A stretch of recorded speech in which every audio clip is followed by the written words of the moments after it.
আমি প্রথমেই ধন্যবাদ জানাই মাননীয় প্রধানমন্ত্রী বিএনপির চেয়ারম্যান জনাব তারেক রহমান আমাদেরকে দল এবং জনগণের প্রত্যাশা পূরণের জন্য, তাদের আস্থা অর্জনের জন্য যে দায়িত্ব দিয়েছেন সে দায়িত্ব আমরা নিষ্ঠার সাথে পালন করব। মাননীয় প্রধানমন্ত্রী জনাব এবং বিএনপির চেয়ারম্যান জনাব তারেক রহমানকে ধন্যবাদ জানাই যে আমাদেরকে সেই সুযোগটা করে দিয়েছেন।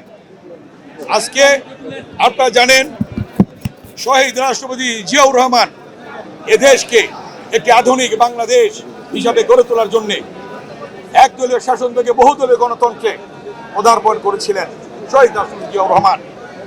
স্বাধীনতার ঘোষণা দিয়েছিলেন শহীদ রাষ্ট্রপতি জিয়াউর রহমান।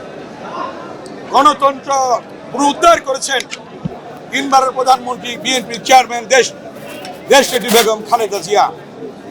আজকে ফ্যাসিস্ট অবৈধ খুনি শেখ হাসিনা মুক্ত বাংলাদেশ প্রতিষ্ঠা করেছেন। দীর্ঘ 18 বছর নির্বাসনে থাকা অবস্থায় যিনি নেতৃত্ব প্রদান করেছেন মাননীয় প্রধানমন্ত্রী বিএনপি চেয়ারম্যান জনাব তারেক রহমান। বাংলাদেশের বিভিন্ন ক্রান্তিকালে এই জিয়া পরিবার জনগণের পাশে ছিল। স্বাধীনতা যুদ্ধকালে জিয়াউর রহমান জনগণের পাশে দাঁড়িয়ে স্বাধীনতার ঘোষণা দিয়েছিলেন। স্বৈরাচার বিরোধী গণতান্ত্রিক আন্দোলনে দেশনেত্রী বেগম খালেদা জিয়া গণতন্ত্র পুনরুদ্ধারের জন্য তিনি রাজপথে নেতৃত্ব দিয়েছিলেন এবং আজকে জনগণের ভোটাধিকার প্রতিষ্ঠার জন্য, গণতন্ত্র পুনরুদ্ধারের জন্য আমাদের নেতা বিএনপির চেয়ারম্যান মাননীয় প্রধানমন্ত্রী জনাব তারেক রহমান নেতৃত্ব দিয়েছেন।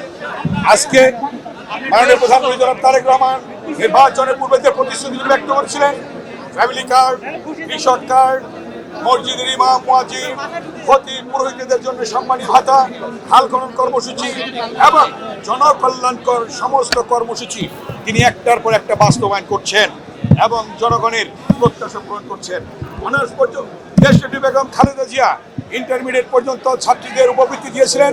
আজকে মাননীয় প্রধানমন্ত্রী জনাব তারেক রহমান ঘোষণা দিয়েছেন অনার্স পর্যন্ত ছাত্রীদের অবৈতনিক এবং তাদেরকে উপবৃত্তি দেওয়া হবে। এমনিভাবে দেখছেন আপনারা একজন সাধারণ মানুষের মতো আমাদের মাননীয় প্রধানমন্ত্রী চলাফেরা করেন এবং 90-এর স্বৈরাচার বিরোধী গণতান্ত্রিক আন্দোলনে তার ভূমিকা ছিল এবং আপনি এটাও দেখেছেন তাকে মইনুল রোডের বাসভবনে কিভাবে নির্যাতন করেছিল, কিভাবে তার পিঠে কালো দাগ এঁকে দিয়েছিল সেই তখনকার স্বৈর শাসক হুসাইন মোহাম্মদ শাহ।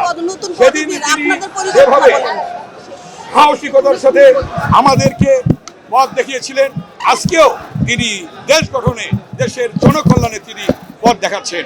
তাই আজকে যে প্রত্যাশা নিয়ে আজকে আমাদেরকে দায়িত্ব দিয়েছেন, দলের সাথে জনগণের ব্রিজ নির্মাণ করব আমরা, সরকারের সাথে জনগণের ব্রিজ নির্মাণ করব আমরা জনগণকে নিয়ে এই দলকে, এই সরকারকে সহযোগিতার মধ্য দিয়ে, নিষ্ঠার সাথে কর্মকাণ্ড পরিচালনার মধ্য দিয়ে আমরা কাজ করে যাব।